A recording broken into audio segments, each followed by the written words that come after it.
Nuk e kuptoj që minimalisht me moshën e 3 duhet ketë respekt edhe në dhënien e informacionit. Sepse mosha e 3, në momentin që merr një informacion për një rritje apo për një bonus, sado i vogël dhe papërfillshëm të jetë me koston e jetesës, ai gëzohet.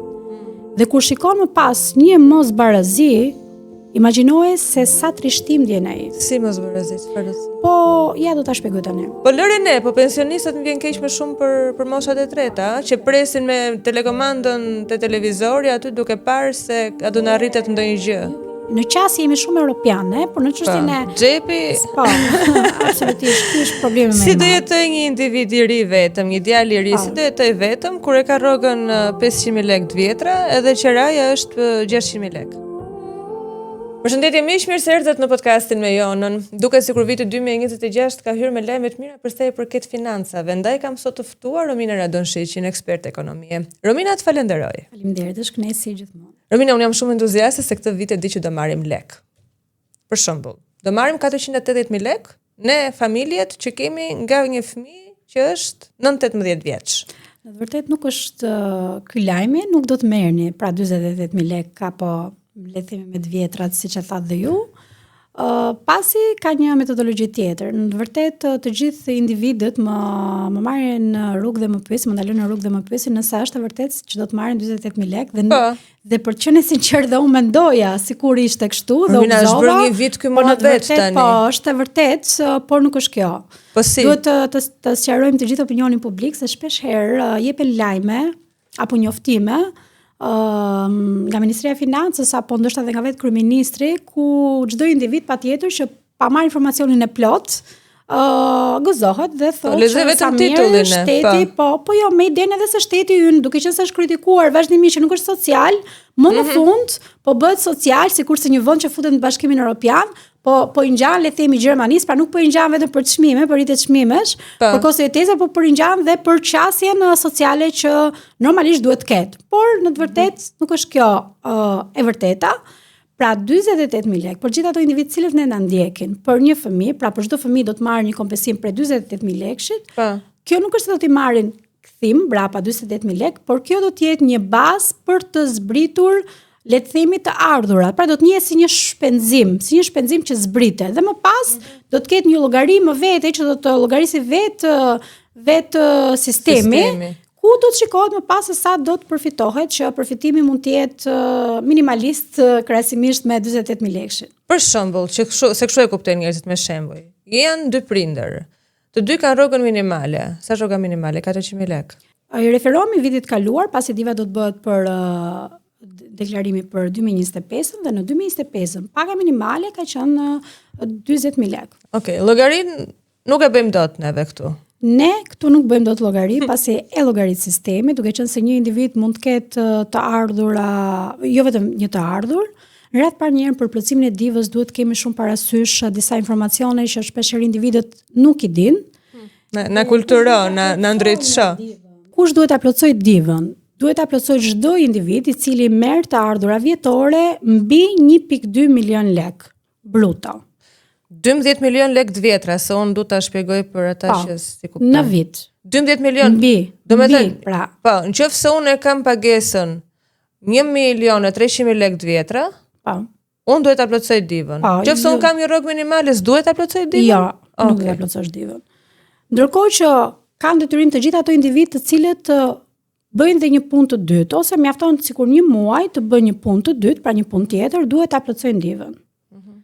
Se nëse nuk e plotësojnë, marrin gjobë dhe penalitetet e tjera, ka më të vonesa. Gjithashtu duhet plotësojnë divën të gjithë ato cilët kanë të ardhura mbi referuar ligjit, pra mbi 50.000 lekë. Çfarë të ardhurash?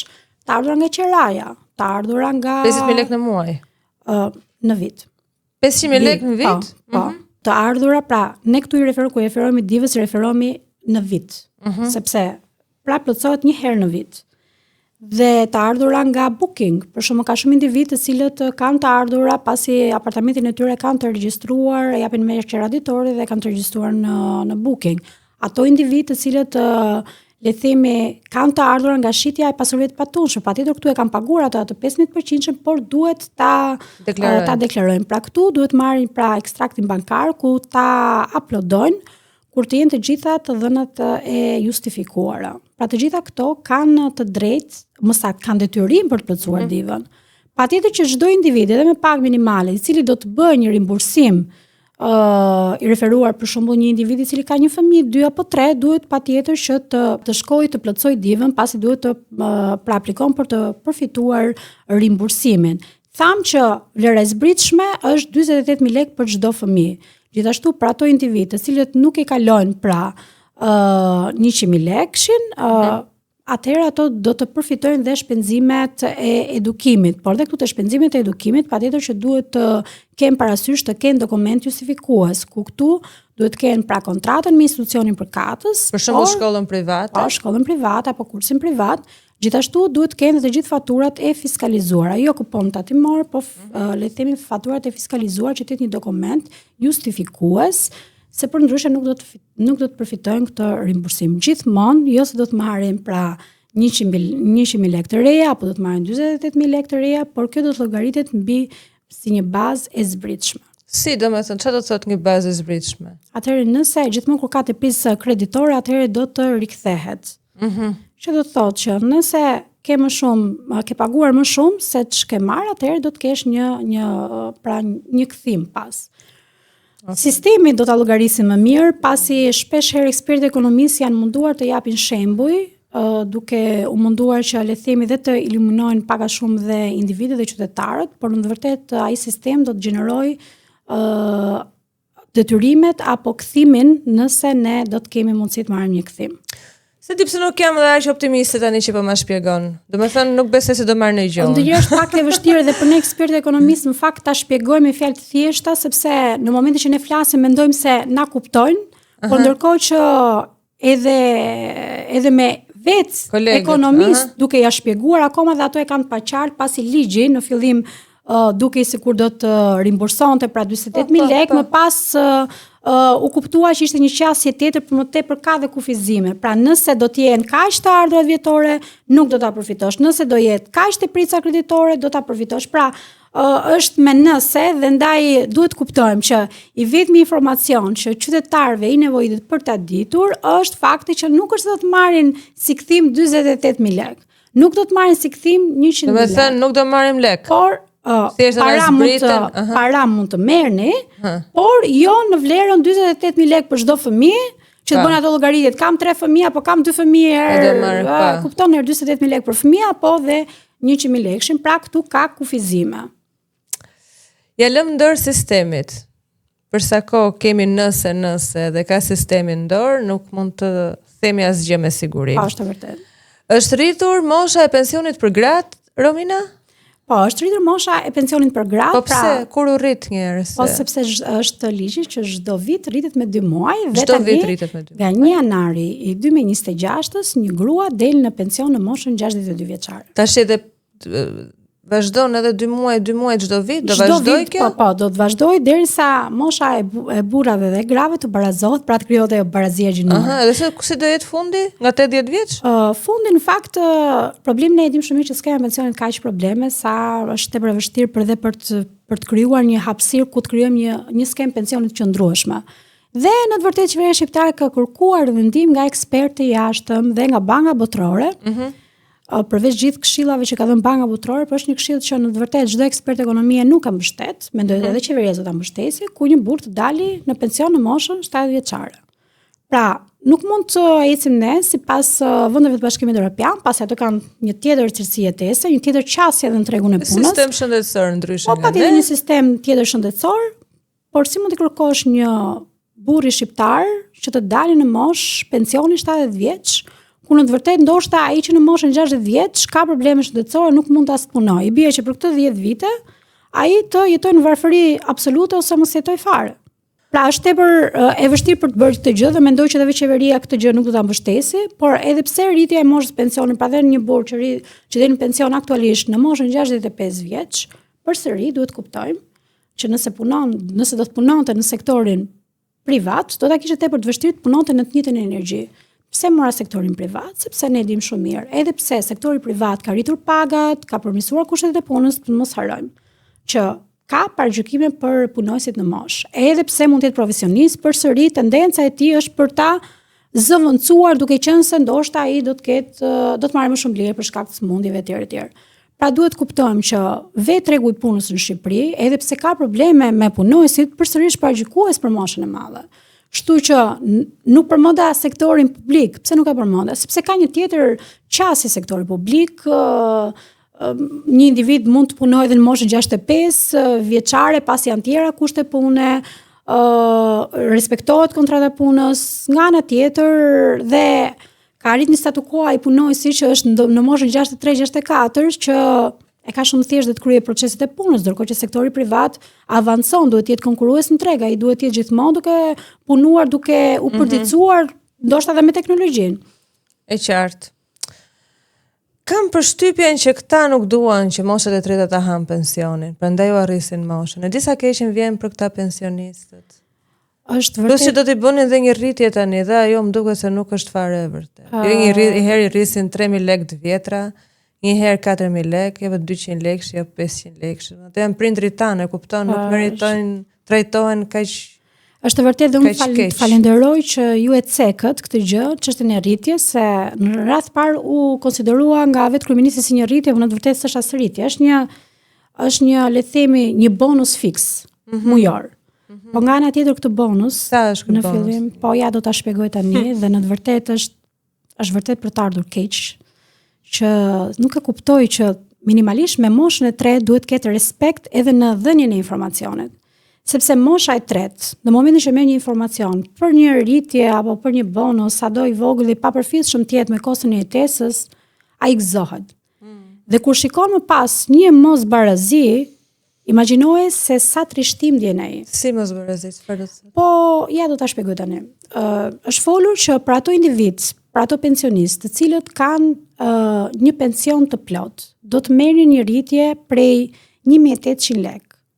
Çdo muaj, ndërkohë që nuk është rritje.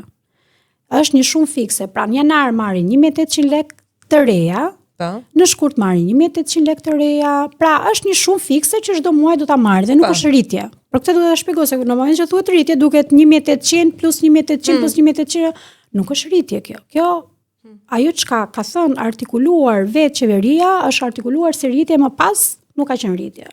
Por problemi është për ato individë të cilët marrin pension të plot, por që kanë një pension mbi 40.000 lekë, nuk e përfitojnë as të rritje që shprehmisht është thënë se kur do ta përfitonin. Pra, ka një vendim në datën 30 dhjetor të 2025-s, pra asnjë muaj s'ka bërë. Po, ku le themi diskriminon këto individë të cilët marrin një pension mbi 40.000 lekë, pra një pension të plot mbi 40.000 lekë. Çdo individ i cili merr një pension nën 40.000 lekë, ndoshta edhe mund të thotë që okay, po ai ka një pension të lartë, në të vërtetë mund të ketë një pension të lartë, sepse e krahason me veten. Por çështja është që ai që merr një pension 40.000 lekë mund të jetë një profesionist që ka kontribuar me vite të tëra dhe tashmë është pra në pension dhe e meriton. Pra, që të trajtohet minimalisht njësoj dhe ju të diskriminohet negativisht të mos përfitoj rritjen kur u shprehen se do të ketë një rritje. Për këtë 18.000 lekëshin e vjetër bëhet fjalë. Po, për këtë 18.000 lekëshin e vjetër. Dhe në fakt këtë informacion dhe ne individët cilët kemi dalë dhe fol për pensionet, se në të vërtetë duhet kuptojnë çdo individ që ose më saktë çdo pensionist, po dhe çdo familjar i pensionistit, kur ne ekspertë ekonomistë flasim për pensionet, nuk flasim se jemi pjesë e kabinetit qeveritar. Ne jemi ekspertë ekonomie që mundohemi të ta themi më thjesht ato çka thot vetë qeveria. Dhe në të vërtetë dhe ne tashmë jemi shmangur shumë intervistave në lidhje me pensionet, se ndjehemi deri diku fajtor që deri diku kemi dhënë një informacion të rrem. Jo, përderisa del vendime me datë 30 dhjetor, dhe para kësaj date informacioni është përndarë ndryshe në formë tjetër dhe vendimet merren në momentin e fundit, ju s'keni dhënë. Është vërtet, ne në të vërtetë kemi marrë këtë informacion nga vetë pensionistët, jemi interesuar më pas në zyrat postare kur kemi marrë një konfirmim që vërtet jo të gjithë e kanë përfituar, e më pas kemi gjetur vendimin për të kuptuar çfarë po ndodh.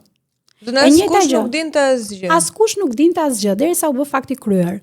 Ndërkohë që e njëjta gjë është edhe për ato të cilët marrin pension të pjesshëm mbi 22.000 lekë, nuk e përfitojnë rritjen prej 800 lekësh. më falni, jo rritje pasi që thamë pra këtë bonusin fix, sepse edhe ne duke dëgjuar rritje. Çfarë ndryshimi ka rritja nga bonusi fix? Më falni. Po sepse rritja do të thotë që nëse ti në janar merr 800 lekë, atëherë në shkurt duhet marrësh 800 plus 800, pra do të ketë një rritje, pra nga 800 rritet. Po në të vërtet po prap 800, është një shumë fikse. Dhe do ta përfitojmë të gjithë ato që marrin pension të pjesshëm, por që nuk e kanë pensionin më të lartë sa pra deri në 22.000 lekë. Nëse kanë mbi 22.000 lekë, atëherë ato nuk e përfitojnë. Këtë 800 lekë muaj për muaj. E njëjta gjë edhe për ato që kanë pension rural, që do të përfitonin 10.000 lekë, nëse kanë mbi 18.000 lekë pensione dhe ato nuk e përfitojnë, pra duket që ka një lloj. Kush e përfiton këtë rritjen?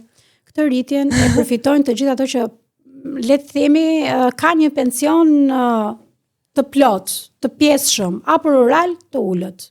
Po kuptuat gjë ju mirë. Se mua më duken edhe kjo, si ekuacione me pesë panjohura. Në fakt, dhe në çështja e divës, që prek të gjithë ato individ cilët janë pra pjesë e tregut punës, por dhe çështja e pensioneve, që prek të gjithë ato individ cilët janë jashtë tregut punës, ka një, le themi, konfuzion që duhet të ulesh të lexosh ligjin dhe të kuptosh ligjin për të kuptuar se çfarë përfiton, që nuk duket sikur përfiton shumë, por në të vërtetë po thuaj se përfitimi është minimalist. Këto janë kohë të bësh hajde tani të bëjmë sa lajme të bukura për të letatu veshin pensionistëve dhe shqiptarëve, se përderisa unë nuk fus asnjë gjë në xhep, edhe vetëm i jap taksa pafund këtij shteti. Në fund fare më thuhet gjithë vitin që do fitosh kaq, vitin tjetër ruaj faturat. Unë di plot miq të mit që kanë ruajtur faturat fiskale me shpresën që do marrin ai lek. Jo të gjithë, pra se ka një kufizim në të ardhurat vjetore. Kemi fjalën nëse ti dhe ndore ka sistemi, atëherë ne jemi shumë shpres pak. Po lëre ne, po pensionistët më vjen keq më shumë për moshat e treta, që presin me telekomandën te televizori aty duke parë se a do na rritet ndonjë gjë. Ju keni drejt sepse po ta shohim edhe në klikimet në YouTube, pra shohim që klikimet mëdha ka tema e pensionit, jo vetëm se shohim pensionistët, por në të vërtetë edhe familjarët e pensionistëve, edhe unë për shembull i ndjek, për shkak se edhe unë kam prindrit pensionistë, duhet të kuptoj se çfarë po ndodh. Duhet kuptojmë që plaga e pensionistëve, niveli i ulët të pensioneve ka prekur në mënyrë të drejtë për drejtë dhe fëmijët e tyre, familjarët e tyre. Pra, duhet që dhe ato të kenë kursime më njëjtë për të dhe duke e kupton, Fation, e kupton kur prindi të smuret. Dhe ti kupton që aty duhet të kesh para më njëjtë, pasi nëse nuk ke para, e ke të vështirë për t'i dhënë zgjidhje shëndetit të prindit. Sot shumica e fëmijëve janë larguar, Romina, edhe një nga arsyet është që kujdesen edhe për prindrit, të mbulojnë shpenzimet. Sepse nëse do të punonin këtu, nuk do të kishin mundësi as të nxirrnin shpenzimet e vetes, pra se ne shohim këtu që po e shohim ne, po e ndrisim. Është vërtet dhe është për të ardhur keq se në fakt duhet ta theksojmë që pjesa intelektuale në Shqipëri është pjesa që tashmë jeton nën kufirin e varfërisë, ose nuk bën një jetë cilësore. Se dikur individët arsimoheshin me qëllim që të kishin më shumë mundësi në tregun e punës, paguheshin më shumë, por shohim që meriti dhe kualifikimin nuk është se të shpërblehet kthimi dhe në fund tipëm pas zgjedhja është të emigrosh, pasi atje mund të njihen të gjitha aftësitë tua dhe njihen edhe në aspektin financiar ku mund të bësh minimalisht një jetë normale. E qartë. E ndërsa flasim për familjet edhe për pensionistët, do të ndalem pak të minimumi jetik, se kam kështu si breng të minimum. Pse nuk kemi neve një minimum jetik? Tani ta bëj dhe unë një pyetje. Pse ne kemi kaq konfuzion me rritjen e pensioneve dhe me çështjen e divës? Kur kemi kaq shumë konfuzion me këto dy çështje që mund të bësh dhe nuk është se do shpenzon aq shumë buxheti i shtetit, e ç'mund të themi ne për minimumin jetik që do ishte një shpenzim tepër i madh për buxhetin e shtetit. Pra, përgjigjja është pikërisht këtu. Për të mos pasur më shumë barra në buxhetin e shtetit, më shumë shpenzime, atëherë nuk e përcaktojmë fare minimumin jetik dhe e lëm situatën në dorë të fatit. E flasim për ata që ka familje, për shembull që marrin 4.000 lekë të reja ose 40.000 lekë të vjetra, familja e gjitha me 40.000 lekë të vjetra duhet jetojë. Do të thënë ndihma sociale për disa. Ndaj dhe vetë Banka Botërore dhe të gjithë institucionet ndërkombëtare kanë kritikuar Shqipërinë si një vend që nuk është social mjaftueshëm. Dhe ne pretendojmë që të futem. Social fare. Po, Ato e kanë shkruar mjaftueshëm se më saktë duhet të jenë më shumë social. Se edhe tek çështja e inflacionit, për shembull, ne kemi një inflacion tepërtulët, shumë larg objektivit Bankës së Shqipërisë. Pra, sipas Bankës së Shqipërisë jemi shumë mirë. Po ndërkohë, çdo individ e kupton që në buxhetin familjar, pra nga pandemia deri tani, nga lufta Rusi-Ukrainë, ku kishim një inflacion të lartë, disi më të lartë se tani, ne shohim që është po njëjta situatë, madje ndoshta edhe më keq. Pra, buxheti jon familjar është keqësuar, jo përmirësuar. Që referuar inflacionit duhet ishte përmirësuar ose referuar dhe kurset këmbimit. Pse them kurset këmbimit? A jemi në një vend që rreth 70% produkteve dhe shërbime importojmë?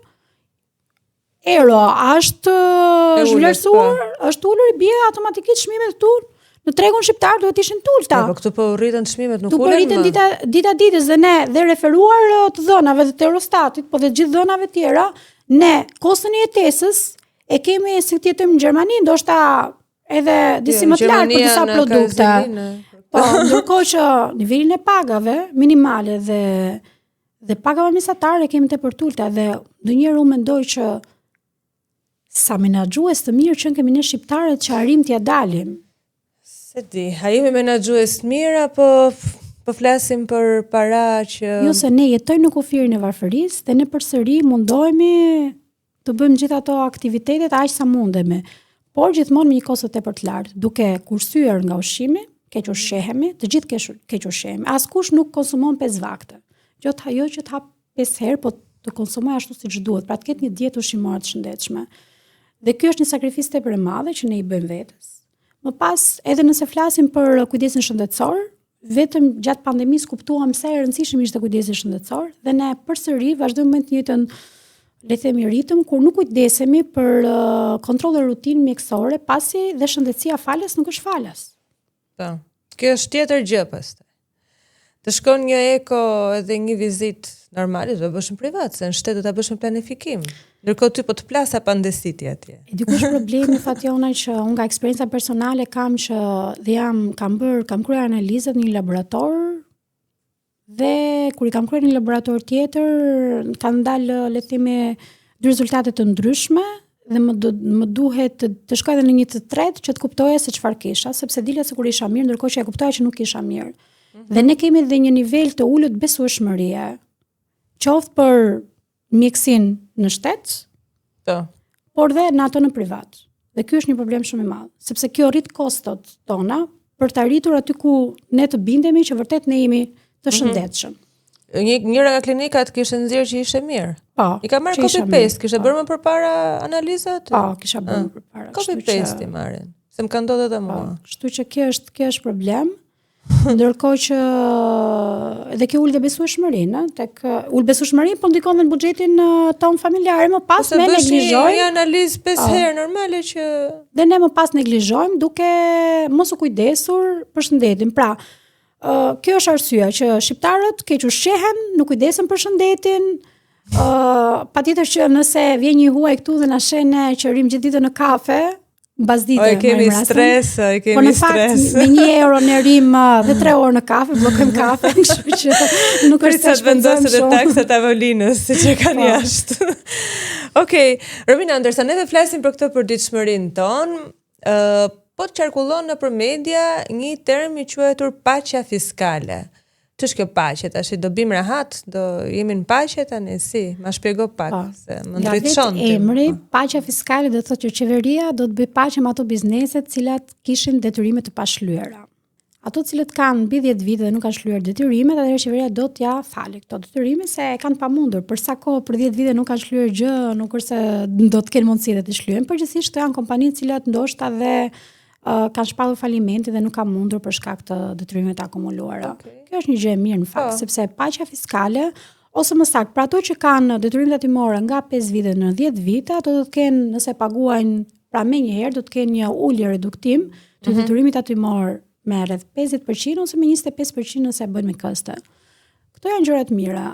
Një tjetër element shumë pozitiv është falja e kamatvonesave dhe gjobave. Dhe kjo është një i shërben biznesit. I shërben biznesit. Pse i shërben biznesit? Pasi biznesi është motori i ekonomisë dhe nëse zhvillohet biznesi, do të ketë mundësi dhe biznesi të rrisi paga, do të ketë dhe mundësi biznesi të jetë më i përgjegjshëm.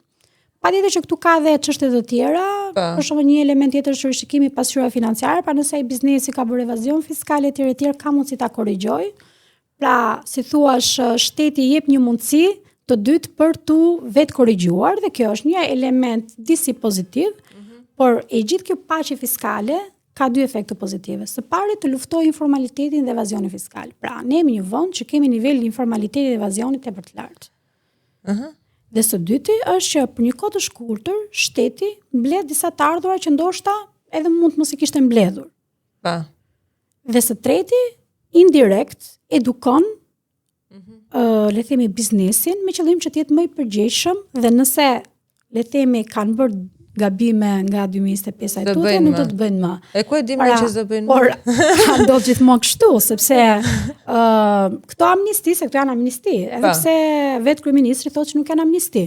Por këto deri diku janë amnisti dhe ne dim shumë mirë që ku ka amnisti, atëherë vetë biznesi, i cili e ka kryer jo një herë, por disa herë këto pra ka qenë pjesë e këtyre amnistive, do të bëj përsëri dhe do thotë se do dalë një amnisti tjetër për sa kohë është po kjo qeveri. Pritje.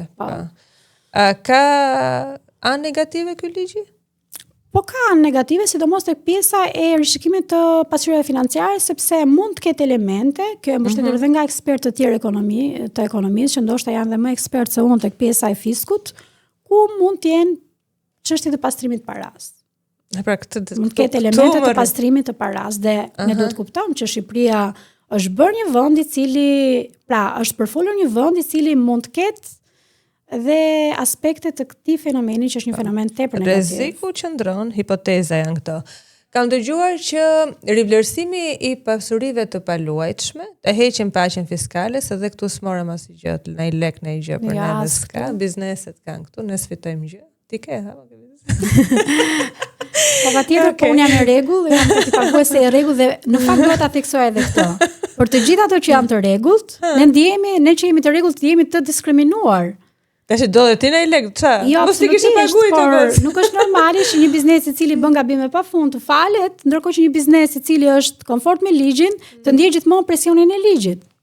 Është si puna atëherë që disa nuk paguanin energjinë elektrike dhe ai pensionisti e paguante, ndërsa familjet ngroheshin me ato tubin e ngrohtë aty. Ju thoni familjet, por bizneset, për shembull ato të cilët kanë struktura akomoduese që mund të kenë dhe hotele që mund të bëjnë shumë manovra për të ulur, le themi, ato shpenzimet e energjisë elektrike. Ai bënte gabim dhe bënte një dëm tepër të madh shtetit, ndërkohë që një familje, edhe pse mund të bënte një gabim për dëmin që i bënte shteti ishte shumë herë më i vogël. Dhe ndoshta ai individi mund burgosej, burgosën njerëzit. Ndërkohë që ai biznesi absolutisht që jo. As job nuk mori. S'kishte as fugona kush i mbante më turma duke, nuk e dia ka venda, do ketë ngilën e nga ato atëherë apo kapi apo duhet të dalë se s'ka dhe sens. Kalojmë tani te pasuria e paluajtshme. Rivlerësimi i pasurisë, kush do ta bëjë rivlerësimin? Gjithë duhet ta bëjmë këtë rivlerësim, jo, s'ka ndërmend të shes shtëpinë. Për sa kohë s'ke ndërmend të shesësh shtëpinë, edhe mund të mos ta bësh. Patjetër që nëse ti ke dëshirë të rrisësh vlerën pronës tënde dhe të afrosh me vlerën e tregut, mund t'ja bësh. Por kush është përfitimi dhe avantazhi më i madh? Avantazhi më i madh nëse ti ke ndërmend të shesësh shtëpinë. Tani, kush përfiton?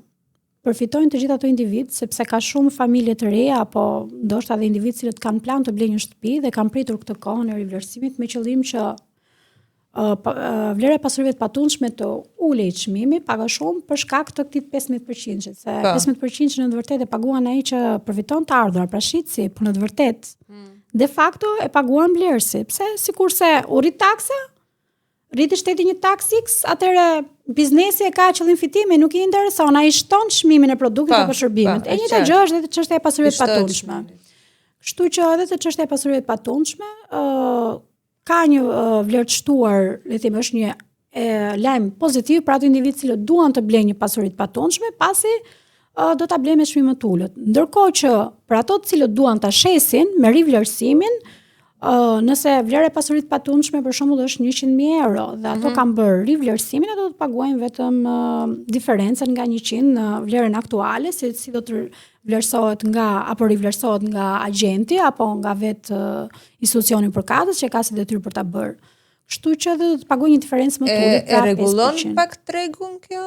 tregun e pasurive të paluajtshme? Së pari e rregullon për shkak se pothuajse të gjithë pasuritë e paluajtshme kanë atë vlerën e tregut së pari. Së dyti, ndikon pozitivisht në një ulje tepër të lehtë të çmimit të pasurive të patundshme. Tani duhet të presim, a do ulen vërtet apo jo, se ndoshta edhe nuk ulen, se këtu është problemi.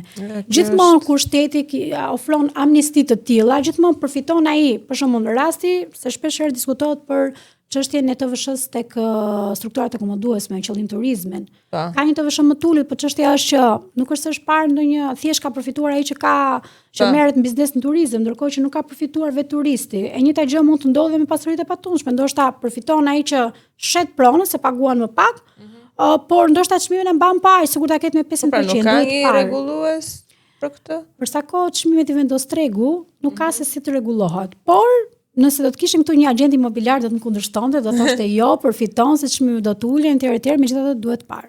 Unë di që janë bosh apartamentet, po faktikisht duhet kishim këtu në panel një agent imobiliar. Është e vërtetë që janë bosh, po janë bosh për ato individ të cilët duan që pasuritë e tyre t'i kthejnë në apartamente se e shohin si një mundësi më të mirë pas e shajtë, investime. Është e gabuar patjetër, por që kështu. Nga ana tjetër, shohim që ka ndryshuar stili i jetesës. Shumë të rinj dëshirojnë të jetojnë vetëm, të eksperimentojnë. Pra nuk kemi më tek familjet e mëdha, po shkojmë tek familjet më të vogla, pra sikurse edhe vendet e Bashkimit Evropian. Pra në qasje jemi shumë europiane, por në çështjen e xhepi, po, absolutisht ky është problemi më i madh. Si do jetoj një individ i ri vetëm, një djalë i ri, si do jetoj vetëm kur e ka rrogën 500.000 lekë të vjetra, edhe qeraja është 600.000 lekë. Tu 21 Pra, kjo është, madje un kam dhe informacione ku madje edhe nga auditori, ku ka studentë të cilët këtu jetojnë dhe punojnë në Tiranë, dhe kur kam dëgjuar biseda informale apo qoftë të medias që do të rriten çmimet e qirave, ato thonë që e kemi të pamundur të jetojmë më në Tiranë, por çështja është dilema më e madhe, nëse do të kthehen në qytetet e tyre respektive. A do të kenë më mundësi punësimi të njëjtë? Se paga do të jetë më e ulët, pa do të mund ato të mbijetojnë një treg pune ku s'ka dhe... Kjo është trilem, jo dilem. Se... Kjo është probleme, ma se gjithë ekonomia në Shqipëri është përqendruar së pari në Tiranë, më pas në disa vende që ka atraksione turistike. Po këtu dhe të rinë që po rrinë, po bëjnë gjithë nga dy punë njerë. Me një rrog ushqehen, me një rrog paguajnë qera.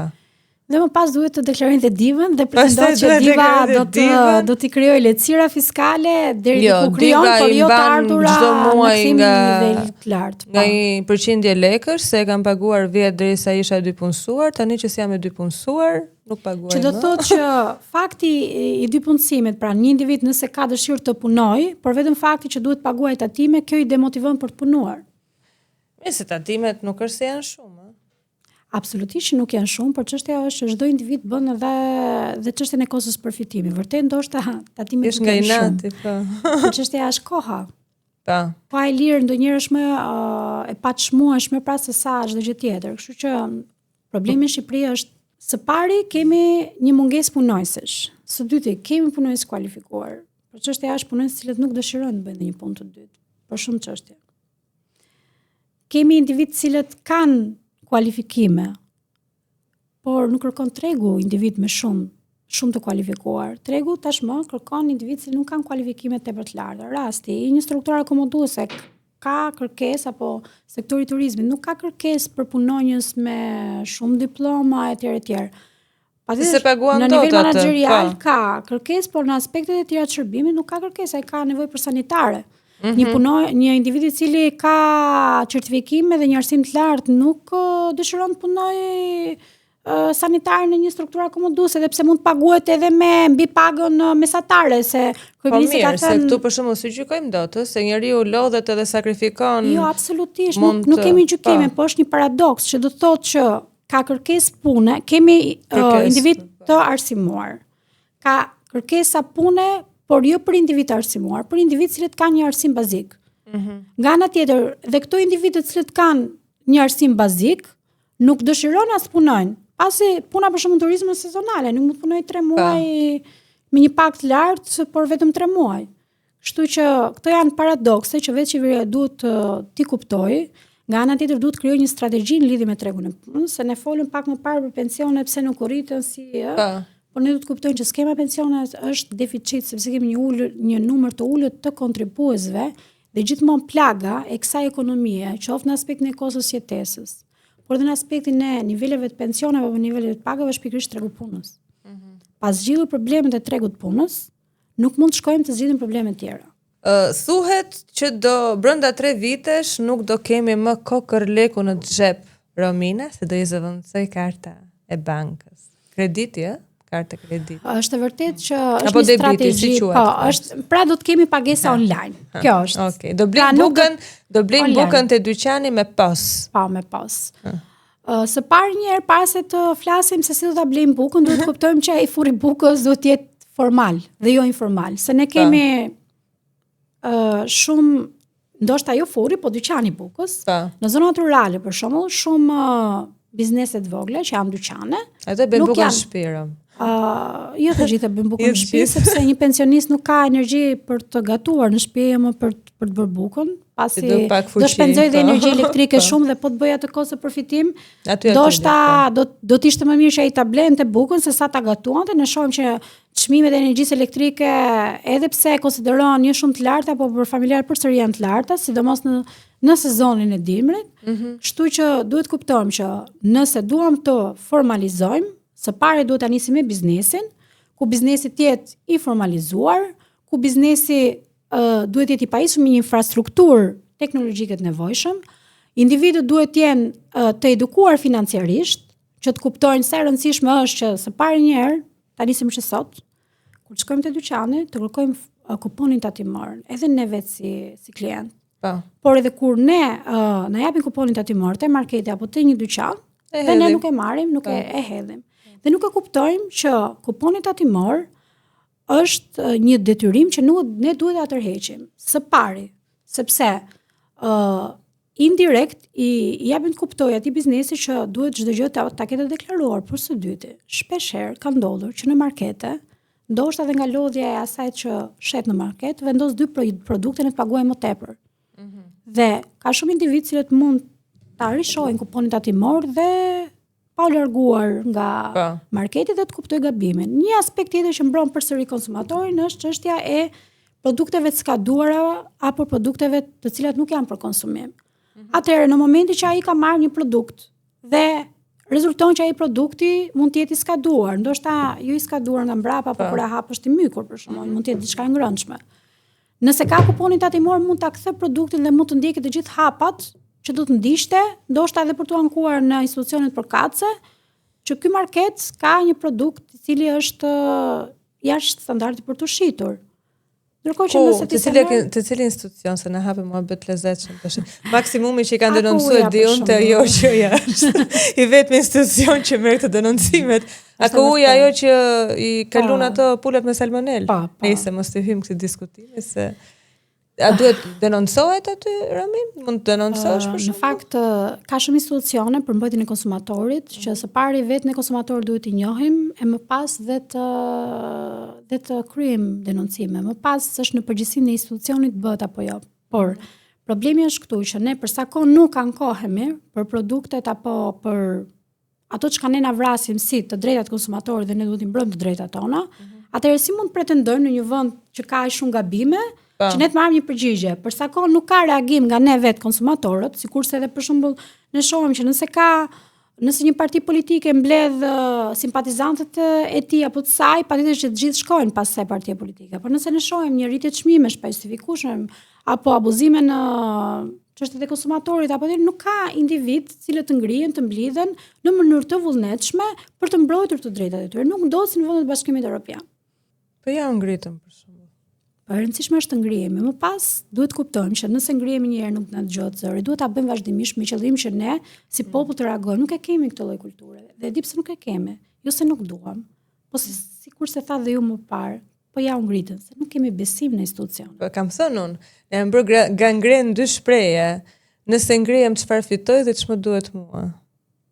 Gjithë shqiptarët po mu ç'm duhet. Ose ja fola unë, ç'a fitova vetë. Ndoshta përfitimi nuk mund të jetë personal, por në të ardhmen do të jetë një përfitim për prindit tanë, për fëmijët tanë, se nëse ka probleme ky vend dhe nëse vetë qeveria nuk e kupton problemet që ka, patjetër që dikush duhet t'ia thotë, jo vetëm me votë. Sepse shqiptarët në momentin që votojnë harrojnë gjithçka në fakt. Aty të vota. Të vota lërës. Romina, me që jemi të protestat, se jemi dhe Durrësaken e të dyja, që o bëm atë protestat në Durrës? Problemet fatkeqësive natyrore, në fakt Durrësi në përgjithësi preket nga fatkeqësi natyrore dhe për shkak të keq menaxhimit të qeverisë vendore, mendoj që duhet tashmë një reagim. Pas edhe në momentin që ka dëme ekonomike në vetë në buxhetin e shtetit, patjetër që mendoj që do të ketë një reagim. Fatkeqësitë natyrore si rasti tërmetit dhe përmbytjet atëherë janë të paparashikueshme, kështu që Të tërmeti jam dakord. Te pjesa tjetër pastaj mendoj unë personalisht që është keq menaxhim. Po, patjetër që është keq menaxhim, mendoj që duhet ketë një reagim. Dhe shpresoj që do ketë. Besoj se do të ketë, sepse në momentin që Durrësi nuk është qytet problematik, janë para që dalin nga buxheti i shtetit dhe le të themi i dhëmb, patjetër që do të ketë një reagim që situata të normalizohet në të ardhmen. Di që ka pas shumë dëme. Këtë herë ka pas shumë dëme, shumë nga familjarët e mi, se i kam aty shumë dëme serioze në materiale, në orendi shtëpiake. Po, është vërtet. Nuk e di se si është gjendja tani, por që shpresojmë që të mos ndodhi më. Të mos ndodhi më dhe këto që janë bërë dëme të kompensohen. Edhe një herë të keshit kthehemi nesër në na merr vrulli përpara.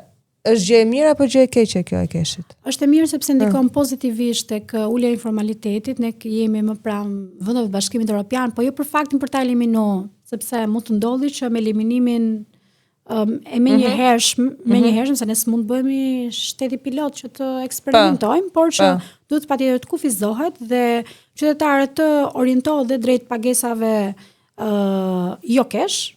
Me qëllim që të le të ruajmë këtë balancën e sasisë madhe të keshit që kemi ne.